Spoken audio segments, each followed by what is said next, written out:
The shuttle doors hissed open, releasing a hiss of pressurized air that smelled faintly metallic and wrong. Danya Ruiz stepped out onto the landing platform of Velsheri Prime, her boots crunching against black crystalline rock. The gravity hit her like a hammer to the spine, 1.8 GS, just as the pre-deployment brief had promised. Her knees buckled slightly, and a thin thread of blood trickled from one nostril. She wiped it with the back of her hand and looked up. Velsheri's military academy loomed ahead, a fortress of dark stone and steel perched atop volcanic ridges, its towers etched with alien glyphs that pulsed faintly under a gray, storm-lit sky. Lightning arced silently behind the peaks. Cadets, dozens of them, stood in formation across the plaza, each one in full battle gear. None of them looked human. Danya took a slow breath, straightened her spine, and walked forward. Human. A voice buzzed from her left. A tall, insectoid creature with shimmering carapace stepped forward, a datapad in one clawed hand. Sergeant Danya Ruiz, you are 5 minutes late. I blame gravity, she muttered. The alien made no reply, simply turned and gestured toward the academy's inner gates. Follow. She did. Every step was a fight, each movement a reminder she didn't belong here. The corridors were narrow, metallic, and cold, illuminated by faint blue lights that pulsed in rhythm with the academy's power core. Other cadets passed by in silence, their gazes lingering on her like she was a virus. Danya kept her chin up. They reached the central atrium, where a curved observation deck overlooked a brutalist training arena. Rows of cadets stood at attention on the far side. A tall figure stepped forward, humanoid, with obsidian skin plated like armor and 6 dull red eyes aligned vertically. Commander Karel Lozak. So, he said flatly, the human arrives. Danya saluted. Sergeant Ruiz reporting for duty. He didn't return it. Earth's application to the Concord was contentious. Your inclusion here even more so. I'm not here to make anyone comfortable, sir. I suspect comfort will be in short supply regardless. He turned and addressed the gathered cadets. This is Sergeant Danya Ruiz of Earth. She believes she can compete in our environment under our standards. You will not accommodate her. You will not tolerate weakness. If she fails, she does so alone. No one clapped. No one moved. Dismissed, Dozak snapped. Danya followed the insectoid again, this time down into the dormitory blocks. Her assigned bunk sat in a compact, low-ceiling room clearly designed for smaller, denser life forms. The bed looked like a slab of slate. No personal space. No privacy. She sat on the edge, stretching out sore muscles, and caught a reflection in the polished wall panel. Dark circles under her eyes. Nose still red. Hands trembling from the constant pull of alien gravity. You should leave now, a voice hissed. She looked up. A tall, scaled alien with glinting yellow eyes stood in the doorway. He leaned against the frame with arms crossed. Reptilian. Species unknown, but the body language said everything. Was that a threat or a tip? She asked. The alien grinned. Neither. Just a truth. You won't last a week. Danya stood slowly. You want to make a bet? His smile widened, but he left without answering. She didn't sleep that night. Not really. Every muscle ached. Her heart rate wouldn't slow. The artificial oxygen was too thin, the temperature too cold, and the silence too alien. Still, she was on time the next morning for the first combat orientation. The arena floor shimmered with modular terrain, an ever-shifting obstacle course of jagged spires and mobile cover panels. Cadets lined up for initial evaluation. You will run the course, Dozak said. Timed. Live fire enabled. Gravity unchanged. Proceed. Cadets move in squads of 5. Danya was last. She watched how they moved. Fluid, fast, almost gliding across the stone. Even the heavier species handled the terrain with ease. Her turn, the buzzer sounded. Danya launched forward, immediately struggling against the pull of gravity. Her boots dragged. Her balance wobbled. She ducked behind a barricade as turret fire peppered the stone around her, rolled into cover, and forced herself upright again. Climb. The wall was low, maybe 2 meters, but her arms screamed as she hauled herself up. Halfway across, her hand slipped. She fell, hit the ground hard. The air rushed out of her lungs. Someone snickered from the sidelines. She kept moving.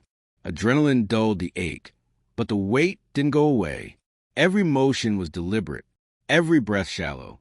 She dove over the last barrier, slapped the finished pad, and collapsed to the ground. The silence was crushing. Bozak stepped into view, arms behind his back. Barely passable, he said. Slow, sloppy, predictable. Danya looked up at him, vision swimming. Still beat your turret. A flicker of something crossed his face, not amusement. Maybe surprise. Maybe concern. Return to quarters. She stood, staggered, and forced herself not to limp as she walked away. One of the cadets, shorter, with glimmering eyes and multiple arms, watched her with what looked like curiosity, not contempt. Later, in her bunk, she peeled off her sweat-drenched uniform and sat staring at the wall. You won't last a week. She remembered the reptilian's voice, the sneer, the certainty. She exhaled slowly, pulled a worn photograph from her bag. Her brother in combat armor, grinning like a fool. Earth Marines. Kia, Pacific in orbit war. She pressed her forehead to the photo, whispered, You got me this far, I'll do the rest. Outside her door, the storm thundered against the metal walls. Inside, Danya Ruiz began planning how to make the galaxy regret ever doubting a human. The bruises didn't fade overnight. Neither did the stares.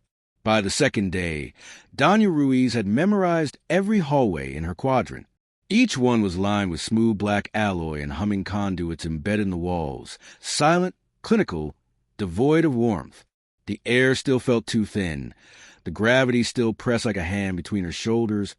But she was adapting. Slowly. She had no squad, no training partners. Cadets formed species-based cliques, and she wasn't invited to any. That suited her fine. After hours, when the others returned to their pods or the mess, she stayed in the sim chambers, alone, running drills until her arms burned and her lungs felt like torn paper. If she was going to be their enemy, she'd learn to outfight them. One night, she triggered the wrong sequence in a low-grav module and nearly broke her ankle landing wrong. She limped out of the simulator, sweat-soaked and gasping. You train like you're being hunted. Danya turned. Yolomet crouched at the doorway, eight-limbed, slender, with soft iridescent eyes. His translator emitted a calm, almost melodic tone. Even my people don't do that. Maybe your people never had to, Danya replied. The spider-like alien tilted his head. You've made many enemies. I'm used to that. He didn't leave. Instead, he sat on the wall, watching her reset the simulation. Why are you really here, human? Danya hesitated. My brother died on a rescue mission. Alien pirates. Concord Command said they couldn't risk a diplomatic incident, so they let him bleed out in vacuum. She glanced at Yulo. I'm not here to make peace. I'm here to make sure no one ignores us again. Yulo didn't speak for a moment. Then, they say humans are emotionally unstable. They're right. She restarted the sim. By the end of the week, Bozak introduced a new challenge. Live squad simulations in dynamic environments.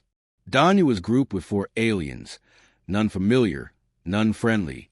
Farron, the scaled one who'd warned her to leave, led the squad. He made his feelings clear immediately. I won't risk my evaluation for a groundwalker who wheezes after 10 steps. Good, Danya replied. You can follow orders instead. Farron bared his fangs, but the sim began before he could answer. They were dropped into a synthetic jungle under crimson light. Vines hung from mechanical trees, and the ground shifted beneath their boots. Objectives blinked across their HUDs. Secure the beacon at the center and extract under fire. The others moved with precision, relying on Concord protocols. Tight formation, synchronized flanks, clean entry angles. Danya moved differently. She broke off, climbed a rock wall, and vanished into the foliage. Where's a human going? One cadet hissed over comms. Farron barked. Leave her. She'll slow us down. They continued toward the beacon. 5 minutes later, automated sentries activated. 4-footed machines with kinetic rifles and optical cloaks. They dropped into the path of the squad, catching them in the open, Take cover, Farron shouted. Too late. One cadet was tagged, eliminated. Then the ambush changed. The machines began detonating. Precise, target explosions from inside their own shells. Smoke filled the clearing. Through the mist, Danya walked calmly, a stolen control beacon in one hand. Had a hunch they were networked. So I hijacked one, she said. Reprogrammed the detonation logic. The remaining cadets stared at her. You disobeyed formation orders, Farron said. Formation would have gotten you killed. You're reckless. I'm alive. They retrieved the objective in silence. On the return, no one spoke. No one mocked her, either. Later that night, Danya was called to Thozak's office. It was the first time she'd seen him without a crowd. The chamber was bare, lit only by blue ambient light. Thozak stood behind a curved desk, arms folded behind his back. You used unsanctioned access codes in the simulation, he said. I used my brain. You disobeyed a commanding officer. I wasn't assigned one. I improvised. Thozak's jaw twitched barely. You demonstrated creativity, unpredictability. I demonstrated survival. He circled the desk, pacing slowly. Your kind fights like animals. No structure, no logic. We fight to win, not to impress. Silence settled like dust. You're disruptive, Thozak finally said. Your presence destabilizes doctrine. I've submitted a report to the Concord Council. Recommendation: immediate reassessment of human participation. Danya didn't flinch. Then I'll prove you wrong before they reply. Thozak stared down at her, unreadable. You have 1 week.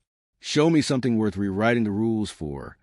The next morning, Yulomek met her outside the mess hall. You humiliated Farron. They talk about it already. I didn't mean to humiliate anyone, she said. Just didn't want to die. Yulo's mandibles twitched. There's a drill tomorrow. Urban sim. 6 species mixed. Let me guess. I'm being put in charge? No. Farron is. Danya sighed. Of course he is. Yulo hesitated. But I'd follow you instead. She blinked. Why? You see things others miss. Use what no one else touches. We're taught to memorize tactics. You invent them. I don't invent. I adapt. Same difference. That night, Danya stood alone on the rooftop of the barracks. The wind howled across the volcanic cliffs below. Lightning flashed on the horizon. She opened her datapad and pulled up Earth history footage. Old wars, old sacrifices, images of trench soldiers, orbital debris fields, cities leveled and rebuilt. They thought humans were primitive. Maybe they were right. But primitive didn't mean weak. It meant forged under pressure. She switched off the display. Thozak wanted structure. The council wanted protocol. She was going to give them more. And they were going to learn why humanity never fought fair. The Concord Ethics Symposium wasn't supposed to be a battleground, but Danya Ruiz could feel the tension building like a pressure valve ready to blow. The hall was wide, circular, and filled with cadets from across the galaxy. Over a dozen species seated in tiers around a central podium. The lights overhead dimmed to a clinical glow as Commander Thozak took the stage. His voice, as always, was cold and crisp. Today's topic, he announced, is emotional volatility in military environments, with a specific case study. He gestured without looking. Earth. Every alien head turned toward her. Danya didn't flinch. She'd known this was coming. Human history reflects an irrational species, Thozak continued, driven by passion, vengeance, and unchecked aggression. Their tactical unpredictability stems not from superior intellect, but from chaos. Is this admirable or dangerous? A smooth-skinned instructor from the Lorian delegation stood and added, the inclusion of Earth cadets invites variables we have spent centuries eliminating. Violence without restraint. Attachment over logic. We must ask, does humanity belong here? Murmurs rippled through the hall. Danya rose. She didn't wait to be called on. She walked directly into the center ring. You want a response? She said, voice sharp. Fine. Silence. She raised a small holopad and tapped it. Projections bloomed around her. Images of Earth's blood-soaked past. Normandy. Aleppo. Mars riots. The Pacific in orbit war. Yeah, we're emotional. We're chaotic. You know what else we are? She turned slowly, meeting as many eyes as she could. We're survivors. You all come from empires that conquered peace centuries ago. Humans? We clawed our way out of extinction 5 times. No divine architects. No genetic guidance. Just fear, pain, and grit. She paused, letting the words settle. You say we're unstable. But instability is what kept us alive. You call us violent? You're right. But when the vacuum comes knocking or the bullets start flying, emotion makes us run toward the fire, because someone might still be in there. No one interrupted. You want us to fit your mold? Not going to happen. Because we're not here to become you. We're here to show you what you've forgotten. Danya turned, walked back to her seat, and sat down. Her pulse thudded in her ears. Bozak didn't speak. He didn't have to. The room had already shifted. By the next morning, whispers followed her through the halls. Some respectful, others resentful. But they were all watching now. Even Bozak. That afternoon, he announced a surprise operation. Kratel Station, he said, voice clipped. A derelict Concord outpost in the KLYR belt. Once a black site training ground. Now converted for a high-tier squad evaluation. Danya's HUD lit up with deployment specs. Mixed species teams. No instructors in the field.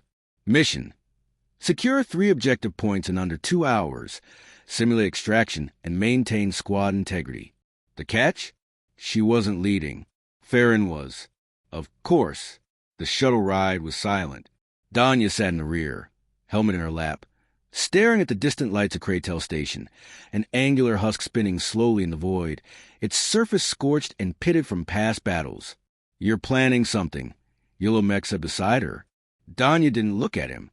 No, lying is a strong human trait. She glanced at him. I'm not planning to disobey. But if things go sideways, I'm not letting Farron get us killed. Good. I'm staying close to you. They docked on the station's outer ring and moved through decompressed corridors. Emergency lighting flickered overhead. The gravity was unstable, shifting from full G to near zero in waves. Watch your step, Farron barked. Stick to my path. Stay in formation.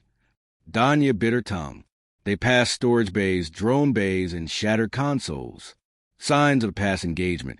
One the Concorde never logged. Something felt off. Where are the sentry drones? Yellow whispered. They're late, Danya muttered. Then everything went dark. Emergency strobes kicked in. Their HUD scrambled, glitching. Static. Then a voice not simulated. Cracked through local comms. Target acquired. Move in. Leave no survivors. The station came alive with gunfire. From vents and shadowed corridors, real assailants poured out, mercenaries not part of the sim, clad in scavenged armor, carrying illegal weapons, cloaked in sensor-jamming fields. Not training, Danya growled. This is a hit. Farron hesitated. Danya didn't. She shoved Yulo into cover, drew her sidearm, and returned fire. Sparks flew from exposed conduits. The squad scattered. Fall back point, Sector B4, she shouted. Farron blinked. You're not. I am now. The group followed her. They moved through collapsing corridors, ambushed twice. Danya led them through a maintenance shaft to the secondary control node, shot out a vent seal, and dropped them into a utility room. 5 cadets remained. 3 were wounded. 1 was Yulo, his leg torn but functional. We need to get out, Farron said, panting. We wait for evac. Danya shook her head. Evac won't come. Station's jammed. You feel that? The whole grid's running dark. They're using dampeners. They can't. They are. She activated her pad, tapped into a dormant drone signal she'd logged earlier. I can trigger a silent ping through auxiliary relays. Old Earth trick. Uses power grid fluctuation as a Morse line. Yulo looked at her like she'd grown a second head. You memorize the grid? I watched it during the flight. She sent the signal. Concorde will pick it up in 5 minutes, she said. We need to hold until then. The mercenaries breached the outer hull 20 seconds later. Danya set traps from scrap, arced charges in the ceiling tiles, redirecting live wires across the bulkheads. She gave orders without flinching. Cover the corners. Shoot where they don't look. Blindside them. We're not faster, so we get mean. The first wave hit a trip line and exploded mid-sprint. The second wave got through. Farron took a blast to the side, and Danya dragged him back behind cover. She shoved her pistol into his claws. You fight with me now, or we both die. He took it. They held the room for 4 more minutes. Just long enough. Blue light flooded the corridor as Concord strike teams stormed through, elite defenders in gleaming armor, routing the attackers with precision fire and stun fields. Danya collapsed against the wall, blood trailing down her arm. Farron sat across from her, breathing hard. You don't fight like us, he said finally. No, she replied, and that's why you're still alive. The medical base smelled of antiseptic and melting plastic. Danya lay on a gel mat, her arm encased in regeneration foam. Thin white tendrils wrapped her bicep, knitting torn muscle under a biolite pulse. A softness filled the room. She stared at the ceiling, unmoving, eyes open but distant. Across the room, Farron paced, slower than usual. The burn on his side was still raw, patched by a dermal sealant. He winced every 5th step, but kept walking, like he was trying to outrun something. You should sit, she said without looking. I should be the one explaining the command, he replied. Danya rolled her head toward him. They didn't ask you. Farron stopped. You undermine me in the field. She raised an eyebrow. You froze in the field. Silence. Then Farron exhaled, almost a growl. You disobeyed a command. If I hadn't, Danya said slowly, we'd be dead. He didn't answer. The door slid open with a whisper. Commander Thozak stepped in, flanked by 2 Concord officers and a silent floating probe that recorded everything. His face, as ever, was unreadable. Cadet Ruiz. Cadet Farron. He stood between their beds. Explain. Farron straightened, but Danya spoke first. It wasn't a malfunction. Craytel Station was hijacked. We walked into a trap. Armed mercs, no simulation tags. Live weapons. Intent to kill. Thozak nodded once. We've confirmed black cell infiltration. Our intelligence division missed it. You're lucky to be alive. Farron stiffened. Then this won't be a disciplinary hearing? Thozak turned to him. Not for Ruiz. The silence that followed was brutal. Farron's mouth opened, then closed. His throat bobbed. You hesitated, Cadet, Thozak said. In a live-fire ambush. You deferred command to a subordinate without formal handoff. That endangered your unit. She saved them, Farron snapped. I know. Thozak's voice was even. Not cruel, just final. You're suspended from leadership assignments. Effective immediately. Farron sank back a step. The commander turned to Danya. You're being reassigned. She blinked. To where? To a strike division training annex on the inner moon of VLEX 7. Mixed species response squads. Real simulations. Less theory, more blood. I thought this was a punishment, she said dryly. It's a test. He left without further comment. The door hissed shut behind him. VLEX 7's moon was bleak, jagged mountains, black ice, deep shadow. The annex lay inside a canyon, invisible from orbit. A dozen squads trained there, all from different species clusters, each dealing with threats the Concord didn't advertise. Insurgencies, rogue AI, bioweapon spills, real-world monsters. They put Danya in Squad Theta 9, 6 members, 1 human. Her first impression? They weren't friends. A thick-shelled Orican named Brar ignored her entirely. A lithoid engineer barely acknowledged her existence. The group's leader, a spectral pale Varelian named Sale, reviewed her file on a projection and sighed. You're the one who made a mess on Craytel. I'm the one who made sure anyone walked out. You still broke command chain. Danya smiled coolly. You want chain of command, don't freeze mid-shot. Sale didn't respond. Just dismissed her with a flick of translucent fingers. Their first stop was a sim, but barely. Hostile exofauna on a terraform station gone feral. Biosignatures mismatched. No patterns. Movement through heat rather than sight. Danya read the brief twice and said, "They're hunting like pack lizards. Isolate the alpha, the rest fold." Brar grunted. "Human assumptions." She met his eyes. "You got something better?" The squad hesitated. Then Sale, without expression, said, "Run her way." They moved in pairs through broken corridors and flickering lights. Screams echoed from far wings, simulated but convincing. Danya followed the heat maps, narrowed 3 signatures to one moving slower in wider arcs. "Alpha," she whispered. She directed a loop maneuver. Brar went high, Sale low. The creature ambushed Brar and nearly cracked his carapace, until Danya dropped from a rafter and drove a pulse knife into its throat. Simulated acid sprayed everywhere. The system ended the simulation early. Mission completed. 97%. Team casualty, 0. In the debrief, no one said thank you, but no one argued either. 2 weeks passed. Danya adapted fast. She didn't try to be just efficient. Tactical, relentlessly alert. One evening, during a late diagnostic shift, she found Sale alone in the hangar, studying old Concord combat logs. "Trying to find something?" she asked. Sale didn't look away. "Trying to understand you." Danya approached. "I'm not complicated. You've trained with machines that simulate war. I was raised in a world that didn't need simulations." Sale finally looked at her. "And you're not angry?" "Every day," Danya replied. "But I've learned to aim it." A pause.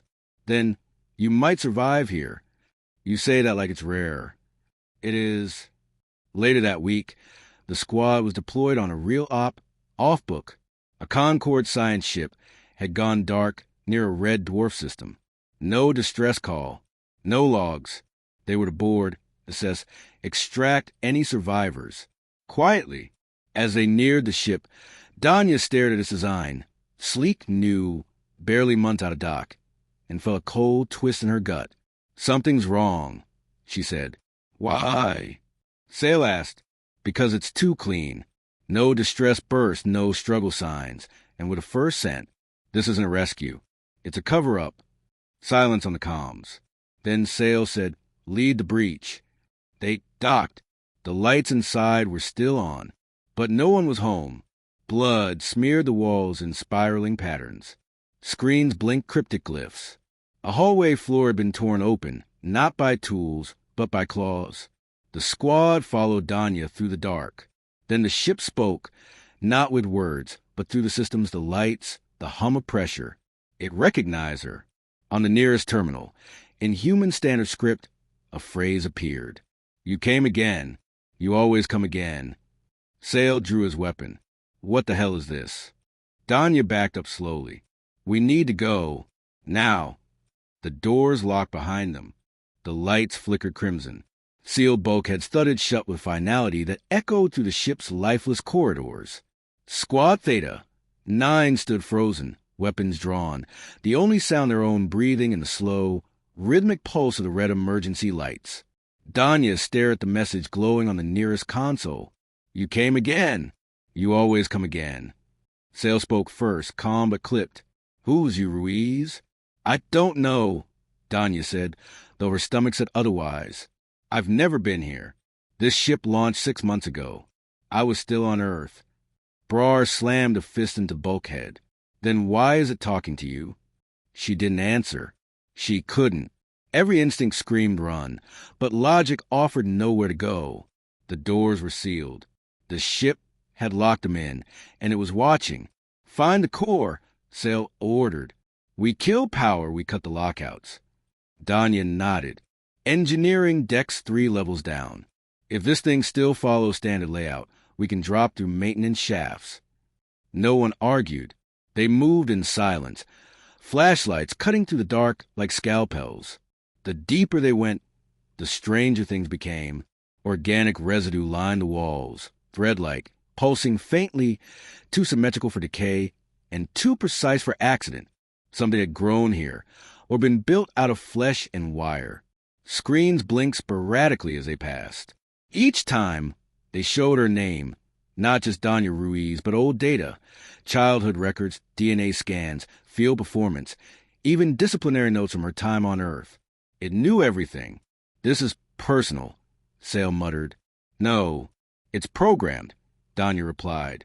But I don't know by who, and it still answers to you. She stopped, turned slowly. You think I'm doing this? Sale didn't answer, but the question hung heavy. In the engine corridor, Brar cursed. The main reactor was dead, but not destroyed. It had been rearranged. The fusion rods twisted like molten clay and embedded in the walls, forming an eerie spiral shape that glowed with residual heat.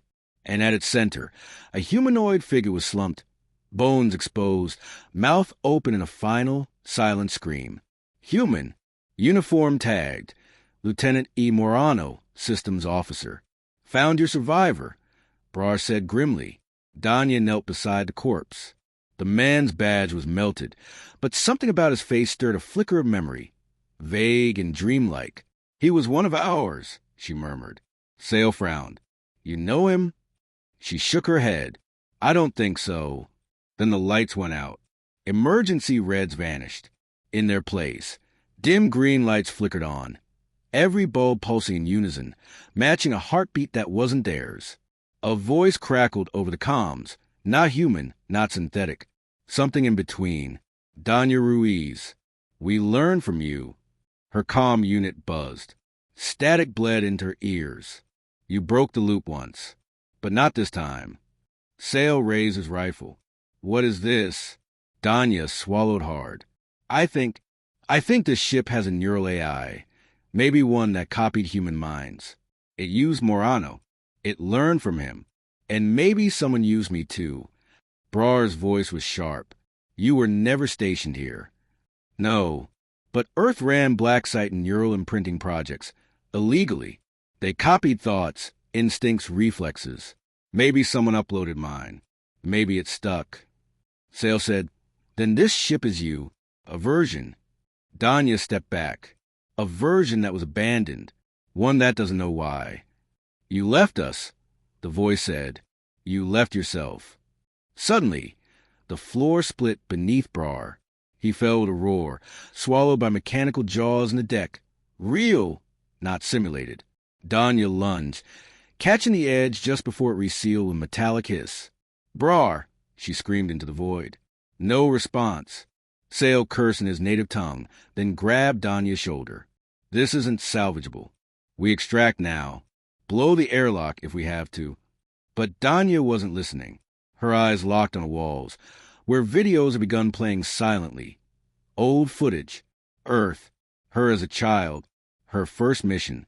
Her disciplinary hearing after Kratel. Memories she never gave anyone.